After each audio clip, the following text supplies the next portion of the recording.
All right, I'm back with another live stream. I'm in my car again. My girlfriend's in my house, so I have snuck off to do another live stream in my car. All right, so SmackDown's coming up in a couple hours. All right, and I don't want to fall so be far behind on my ratings or on my reviews because if I miss this opportunity to review Monday Night Raw right now, I don't really know how I would catch up, to be honest. I might skip it. So I don't want to do that. So I'm just going to go through Monday Night Raw real quick for you guys. This might be useful in case anyone missed it with SmackDown coming up. All right, so let's get started. Without further ado, I got some slides. I'm going to try to keep up with what I'm saying and change the slides as I go. Hopefully, I don't forget. But all right, I got some notes here. I'm not really doing a watch along like I sometimes do. Today, I'm just doing a live stream. But I'm going to start with the opening segment. It was Rhea Ripley coming out and, gloating about winning, beating Raquel Rodriguez. She thinks her feud with the Judgment Day is over, it seems. And it seems like it is, for now at least. And Io Sky's music hits. So Io Sky came out and she basically said that the general managers have offered her to pick her own opponent for the big Evolution Women's pay per view. And she has picked Rhea Ripley out of respect and out of wanting to face the best. By the way, this live stream is really live. Sometimes it's not, but I'm actually doing a live one today. So whatever fuck ups I do is just going to stay on the stream. Fuck it. But yeah, so this was just a babyface mutual respect thing. I didn't find it too entertaining or uh, too amazing or anything. I don't really like babyface versus babyface stuff too often. But okay, this seems like a good match. Why not? Let's do it. But I'm keeping track. I'm giving points, by the way, today the for everything on the show. I'm nowadays the way I'm reviewing these shows is whatever I feel like giving points to, I'm just dishing out points. So yeah, for this opening segment, I'm at a half thumbs up. I'm at Orange Cassidy. Fine, that's cool. I don't love it too much, but there you go. I'm gonna move on to the next segment. We had Dominic and AJ Styles. So AJ Styles found Dominic backstage. He's gonna talk shit to him and about Dominic being injured. And Dominic had a doctor's note, so he was showing the doctor's note like, yeah, you can't do anything to me. And basically AJ's like, when you're cleared, I'm gonna fuck you up type of thing. So this was a one little segment for AJ today. Didn't get to do too much. But yeah, I'm gonna dish out another half point for this segment. Not too crazy about it, but it was cool. I like seeing AJ Styles. I still think this is a good matchup that they're gonna have. They should do it. They should wait as long as it takes because this is gonna be a good match. Moving along, we have a World Tag Team Title match, which the Judgment Day ended up winning. Finn and JD ended up taking the titles off the New Day. Thank you for coming, New Day, after all that fanfare for their heel turn, for their amazing heel turn that some people thought was the best thing in WWE in a while. They had a bad run as heels after that, and now they've dropped the titles. So who knows what they've got in store for New Day. But, for Judgment Day, it kind of seems like it's possible that they could turn all of them face now because the crowd was really behind them here. And they got a big, big pop when they won. They didn't cheat or anything. They didn't bring Dominic. No one was there. They just did it on their own. Dominic did come out to celebrate with them afterwards. But this was a good match. This one actually got the crowd going. This was probably the best match of the night. I'm going to give out a full point for this one. I'm going to say I like the match. But moving on, let's see what we had next. Oh, they showed a replay. Okay, so they caught us up on what happened between Lyra and Bayley from last week. Bayley was in the middle of an Intercontinental title match with Becky, and Lyra Valkyria kind of got involved. She's got a thing with Becky, and she got nailed by Becky during the match, and then just ran in and caused the DQ, which was really, which made Bayley really pissed, right? So we're gonna have a fallout to this on today's show, as in the next segment, as in the next segment. So Bayley was getting interviewed. Lyra comes along, and they get into it, right? And basically, Pierce comes in and he says he anticipated this and he booked them in a match for tonight for the number one contendership for that IC title. So, all right, I'm not going to say I was too crazy about this. To be honest, I think the whole thing overall kind of landed flat tonight, but for this segment, I'm not giving out any points. Indifferent. Moving along. Trying to rush through this Raw review. I got to go back inside before my girlfriend notices I'm gone. Let's see. So they caught us up again on something that happened last week. It was Chad Gable. He got injured by Penta. He was the one who confronted Penta first, but Penta was just in a pissed off mood because he'd been attacked by Seth Rollins' stable, which he's dealing with that, and he didn't feel like listening to Gable, and he just freaking broke his arm basically. So next segment, Gable is there with his boys from American Made, and his arm is in a sling. So he's going to have surgery on his arm, and the Creed brothers are a little worried, I guess. They won't have, like, the guidance. Seems like they're worried that they're not going to have the guidance that they usually have. But Gable says to listen to Ivy Nile, and he did mention the possibility because Adam Pearce sarcastically mentioned, oh, maybe we'll see El Grande Americano, like not really buying the injury. But Gable said, yeah, maybe, I guess. And then Kaiser was kind of lurking in the background watching this. They kind of made it seem like he might have something to do with this. So I'll get back to this later. This will come back a little later on in the show. But yeah, I'm not sure what's going on with Gable. I'm not sure if he's just going on vacation again or if he actually did get a little injury or something. They got a little angle going to cover him and explain why he's out. I don't really know the true story there. But regardless, I'm going to move on. Next, I think we got a segment with the Judgment Day, Finn and JD, who had just won the World Tag Team titles. So they bump into Pierce and Aldis, the two general managers, and they want to push them to give Roxanne a chance to take Liv's spot in as the tag team champions for the women on the WWE title side. And the GMs confer. They're like, okay, we'll let it happen, but they said they got to prove themselves. They're going to defend those titles in a four-way at Evolution against the team from every brand. So a SmackDown team, a Raw team, an NXT team, and they'll have a four-way. So there you go. That's Roxanne Perez de facto winning her first major main roster title by default. She didn't even do anything, but this has been done before, so I don't see this as being a big problem. What was it? Naomi took the spot of Jade a while ago, and Naomi and Bianca defended those titles the same way. So there's precedence for this. I don't mind it. And I'll just say I don't mind it. I'm not going to give it a thumbs down. But for this segment, I'm not going to give any type of points either. Just an ordinary segment. There was an interesting thing, though, after Finn and JD walked out of the scene. Adam Pearce and Aldis looked at each other, and they said, yeah, we're on the same page, huh? Yeah, this is good. We're on the same page. And Pearce kind of looked at Aldis. He's like, yeah, I guess for now. So there was kind of like a foreshadowing, which they had done before, but not lately. They had done some foreshadowing of maybe a feud between them in the past. I had always said that would be a good match. They're both former wrestlers.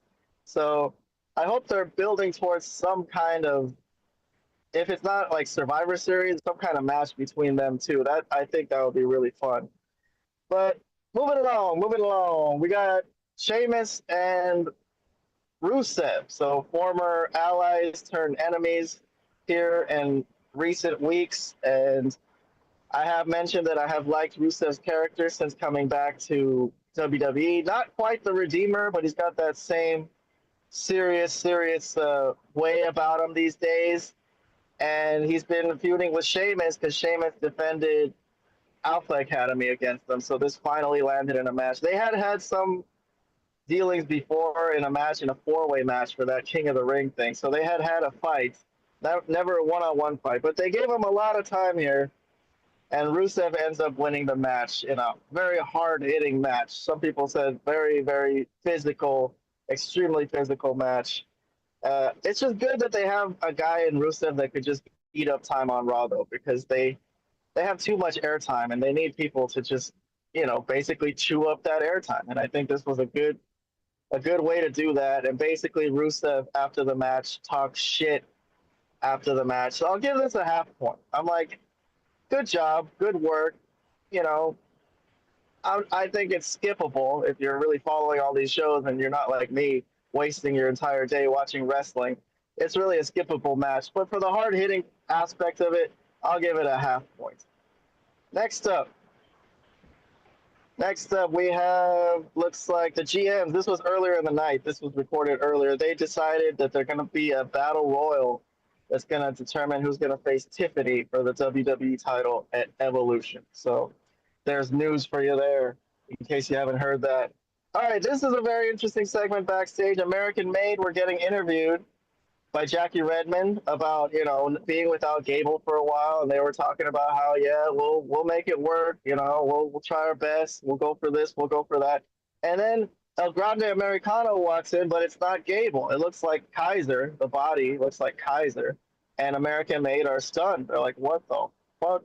So it looks like they're in on the idea of Gable being El Grande Americano. What do I think of this, though? I gotta say, this might be the first thing in a while in WWE that I'm gonna give a thumbs down to. I'm gonna take off a point because, man, have they fucked it up with Kaiser. Kaiser, there, he was on some kind of role. He was feuding. He was in feuds. He was feuding with like Sheamus and things like that. I remember him at least trying to be on the show, but recently, nothing. I don't know if there was a contract dispute, and finally they got it taken care of, and now they're going to slip him back into an angle. He's El Grande Americano. I don't know. I think this Grande Americano thing jumped the shark. It was kind of funny at first when they were having that whole Gulf of America thing. And now the whole thing with the Mexicans and the immigration is not really even funny anymore. It's not a joke. So I don't really like it anymore. I think they don't need to do it anymore, but they're still going to hang on to it. There you go. My first thumbs down for the day. Kaiser as El Grande Americano. Coming up next, all right, so Karrion Kross jumps Sami Zayn backstage. Sami Zayn was getting interviewed by Jackie Redmond, and Kross is still on his tip. The thing he told him on in the match at Night of Champions when he yelled at him, said, "Tell me I was right." That's just what he's saying again. Say it. Say Kross is right. So for some reason, he wants Sami to admit that he's right and that he has to turn heel to get anywhere. So he's still on this, even though he lost that match. I wasn't so fond of the match, but for this, I'll give it a point.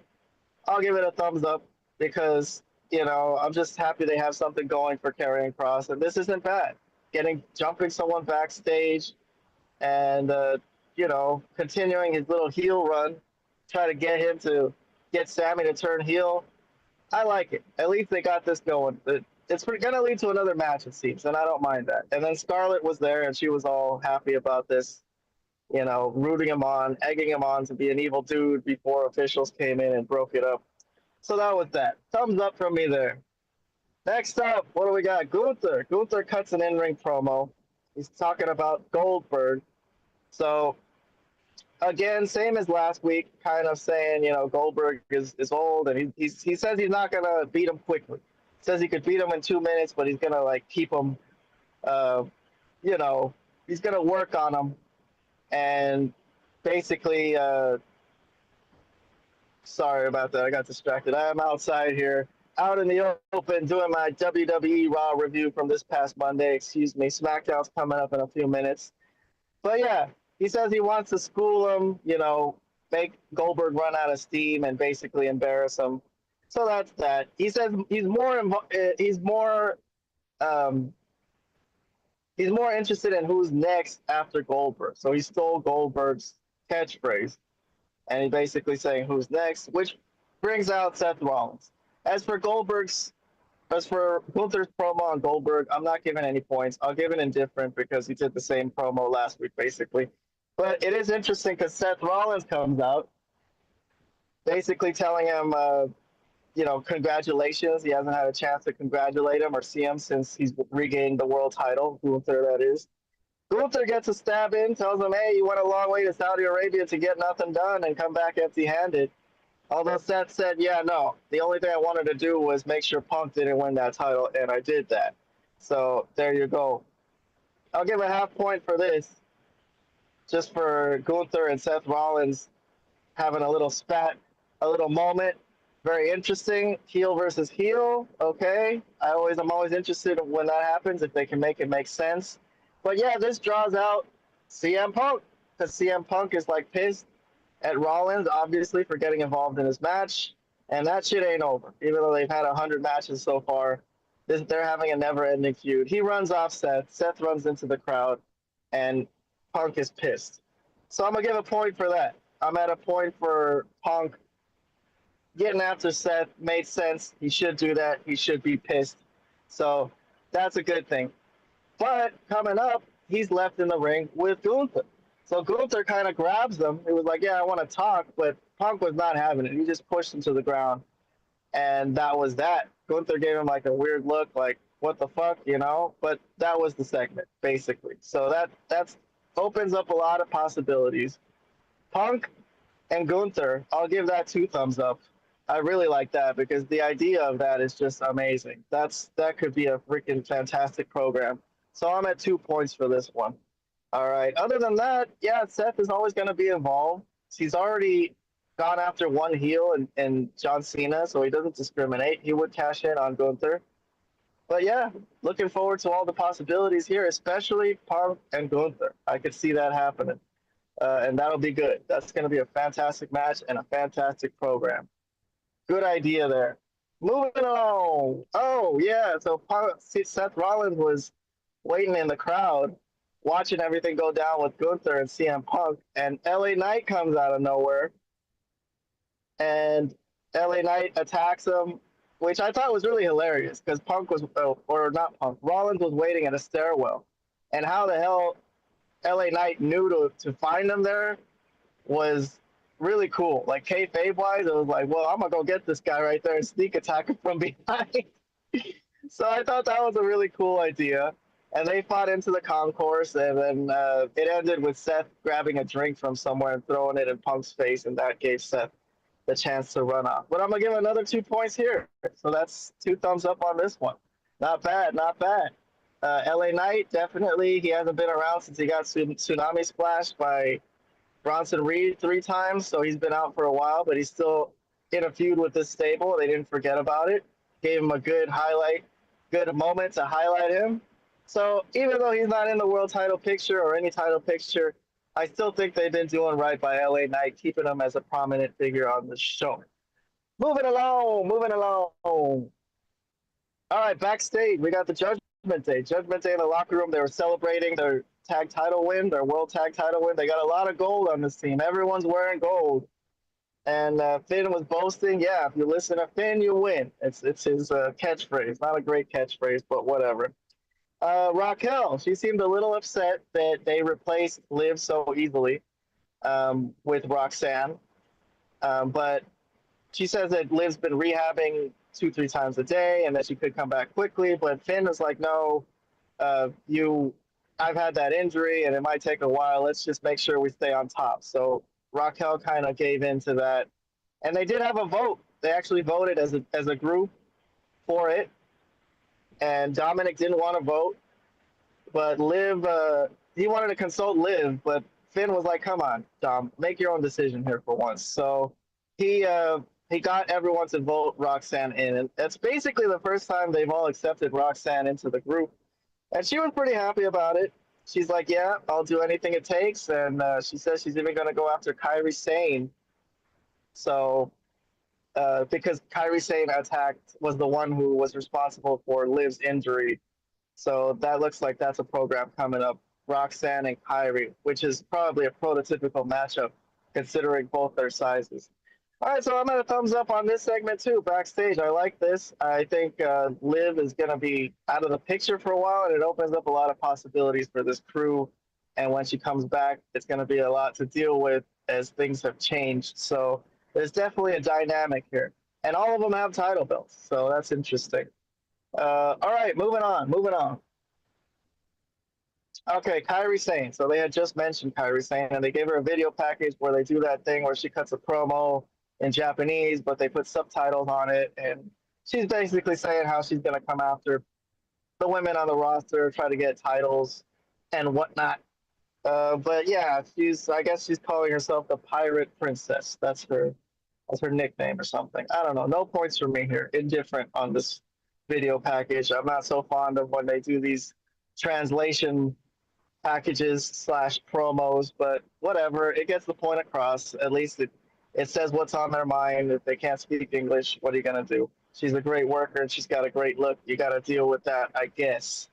Moving on, moving on. What do we got? We got Lyra and Bailey. So Lyra and Bailey did their match. They had, uh, according to the audience, not such an exciting match because they were kind of sitting on their hands for it. They couldn't really get into this. And then the pinfall was a double pinfall as they were trying to roll each other up, and somehow they ended up in a position where they were both had their shoulders down, and then the crowd wasn't so fond of that either.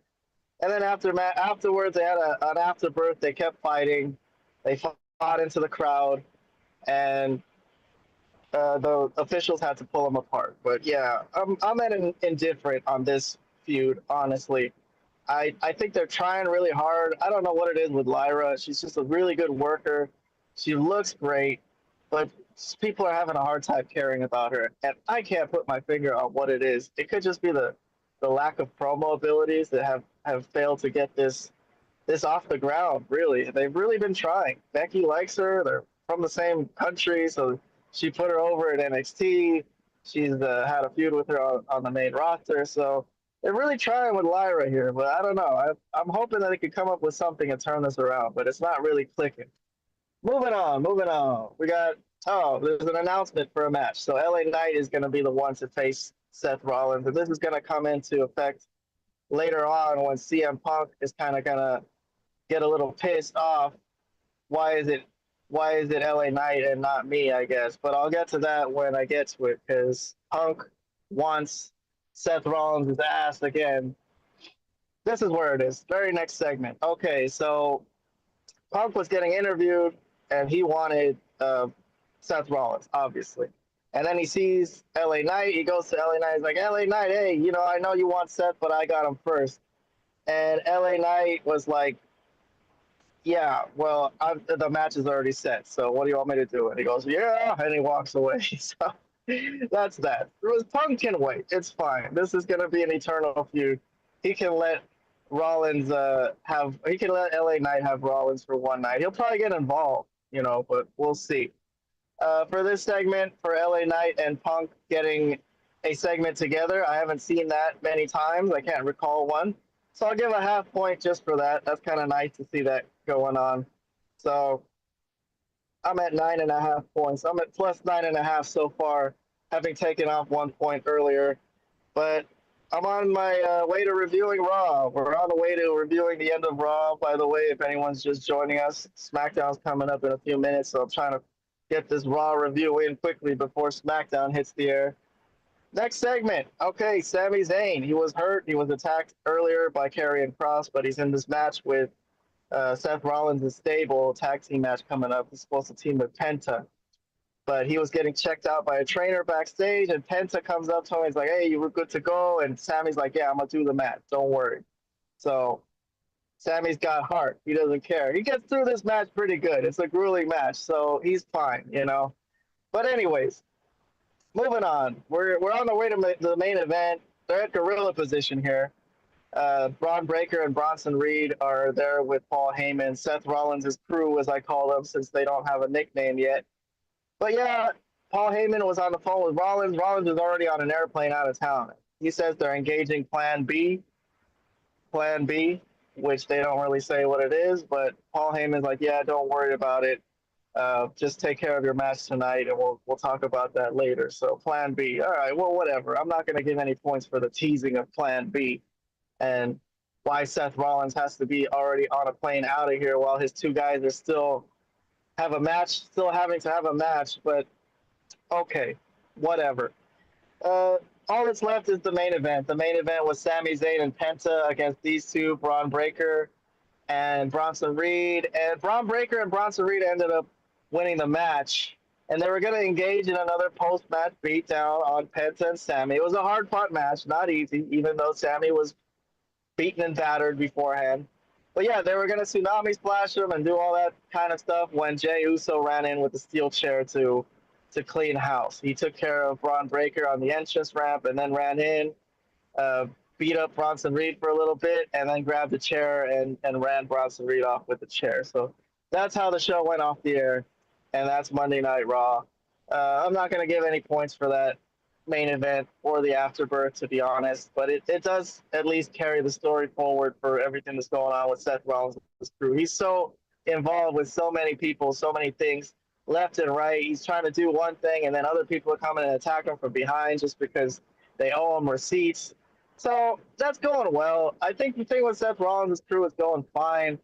I just don't like when they give Seth Rollins a hot mic to talk for like 10 minutes. So I'm like, man, this is just not a leader of a stable. But otherwise, the storyline and everything else that they're writing to me is fine. But yeah, that's it for my Raw review. I got a 9.5 rating, plus 9.5. Looking at my rating system over here that I got going for us. This is how we rate stuff on this channel. I don't like the 5-star rating system, but this is my rating system. So I'm doling out points wherever I think points need to get doled out, and we're taking off points wherever I think points should get taken off. On this day, I gave 1 thumbs down just to the fact that Kaiser is going to be El Grande Americano. I don't like that. I don't like where that's going. So with that point being subtracted, my final score today was 9.5. Good score for a Raw. You know, Night of Champions got a plus 30. That was a really heavyweight show with a lot of good stuff to me. But plus 9.5, I think, is pretty solid for a regular weekly show. But yeah, all right. Have fun watching SmackDown. I'm not going to do any more reviews as of this weekend. Maybe on Sunday or Monday, watch out for another one, as I'm going to try to get to Evolve and NXT and Impact. So there you go. All right, guys. Have a good one. We'll see you on the next one.